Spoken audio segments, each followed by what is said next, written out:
Hi, this is our fourth meeting for our module Introduction to Accommodation and Food and Beverage Operations.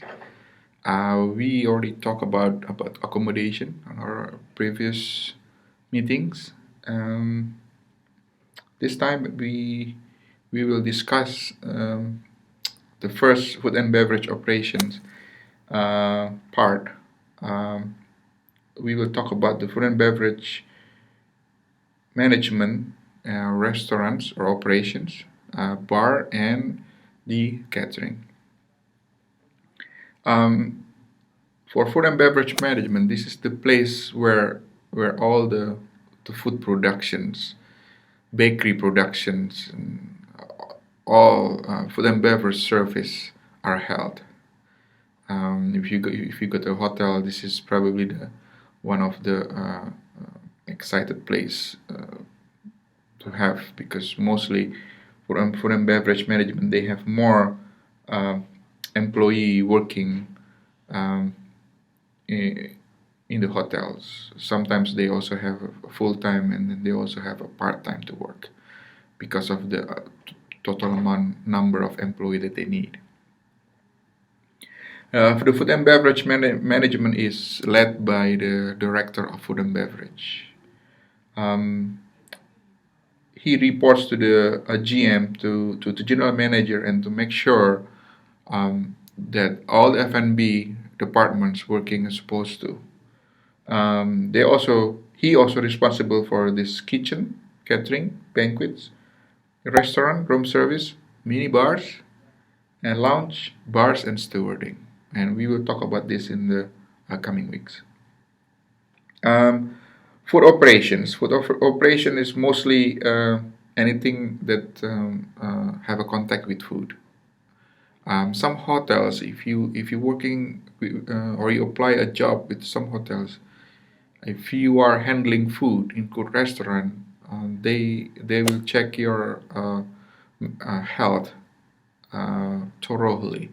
They make sure that the employee have a good health, because they have a contact with food, and the food eventually will go to the guests, so they will make sure that the employee have a good condition in health.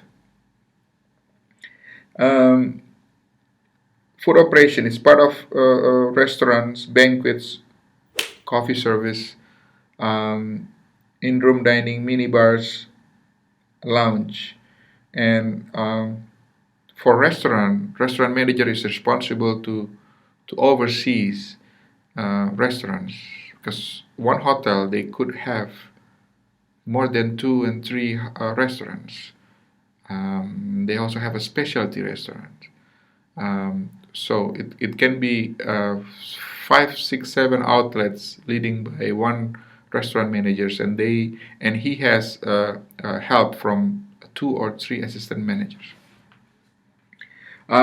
Bars, bars also in the big hotels. In a hotel, they can have three, four separate bars. It can be live bar, live music, or it can be karaoke bar. It can be also a club, like a discotheque bar. Um, they deal with a lot of beverages. Well, the beverages we can go from beers until go to the liquor and liquors, and also can go to the cocktail mixing drinks. And the profit percentage on beverage is higher than its food. We don't need to discuss this now. We'll talk about this when we talk about specifically about food and beverage. The responsibility of a bar managers include to make sure that um, all supply in any bars are fulfilled. Make sure the supervisors and waiters, bar waiter, bar waitresses working meet the guest needs. Yeah. Um, some other thing is it's important of the knowledge of the beverage. It's needed for this part of food and beverage because it's a little bit specific. Some guests they will ask a server, okay, I want to have red wine, or I'm eating pepper steak at the moment, or I'm ordering pepper steak, and I would like to have a wine. Can you recommend a wine? And what wine that is fit with this, and why? And then can I have this dessert wine, or can I have beers, and what kind of beers? It's not low calorie or high calorie, and then so on. So it's really need a skill, knowledge of the people that work in food and beverage to be able to to uh, to help the guests, and sometimes it's not easy to find people that really have a um, willing or skill that the hotel needs.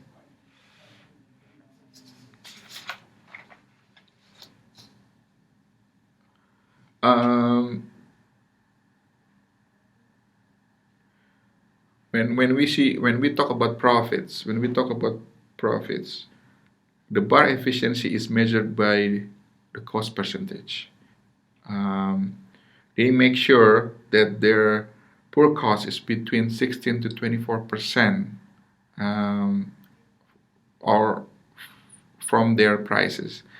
Um, they make sure also that the hotel bars are susceptible to the same problem as other bars. They make sure that all bars have the same service um, served to the guests. Make sure they're equal.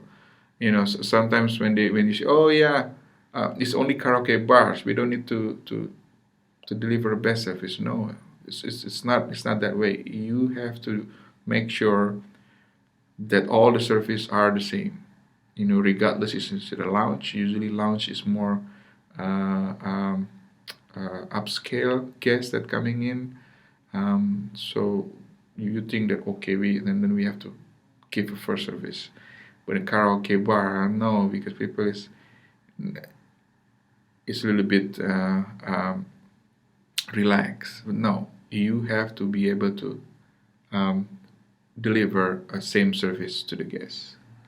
This is a different type of bars. On my last slides there, if it's in the large hotels, there are several kinds of bar. Like I mentioned, some of this bar already mentioned earlier. Lobby bars, restaurant bar, um, surface bar, pool bars, mini bars. Mini bars is usually in the guest room.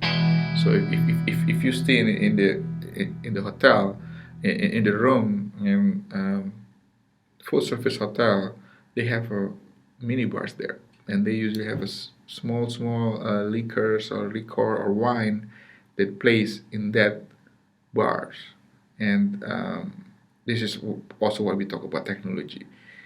Sometimes, well, not sometimes, but before, people do this manually. So if someone use it and they just do manual charge, but now they have pads that easily they can just scan, or the minibar itself is very advanced technology, using advanced technology, so they know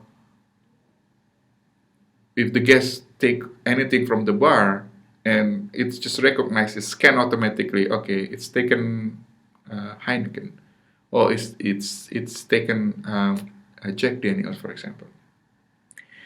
And every night it sends the informations to the front office, to the POS, point of sales, and at the front office. So it's and the guest is will see all the charge when they check out. That's a mini bars.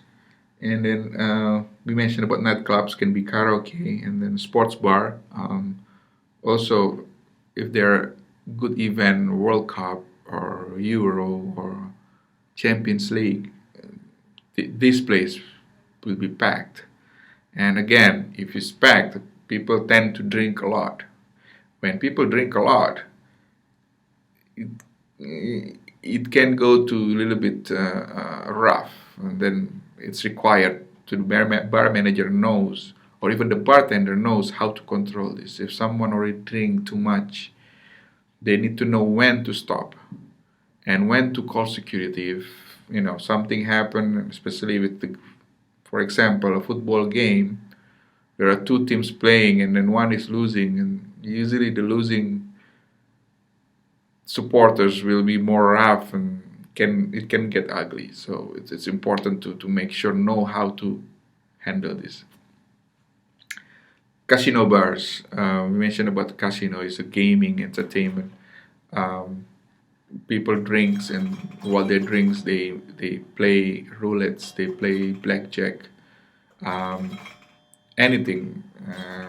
So it can also have a big volume beverage required to this casino bar. Catering and banquet bar. This is where I think I mentioned earlier, of wedding. People have weddings. Depends on the country, but some countries you have only 100 to 200. And there are some country in Asia they have between 500 to 700 people coming in, and they want to have a bar open. So if it's small 100 and 200, probably one portable bar probably good enough to serve people coming in. They request, and then they make the beverage. But then if you're talking about 700 people to 800 or even 1,000, then you may need 3 4 portable bars in whole ballrooms to handle these wedding functions. I think this is for now. And the next one, we will discuss the continue of the food and beverage operations, where we are gonna discuss about the back of the house, kitchen, room service, and stewarding. And thank you. See you later. Bye.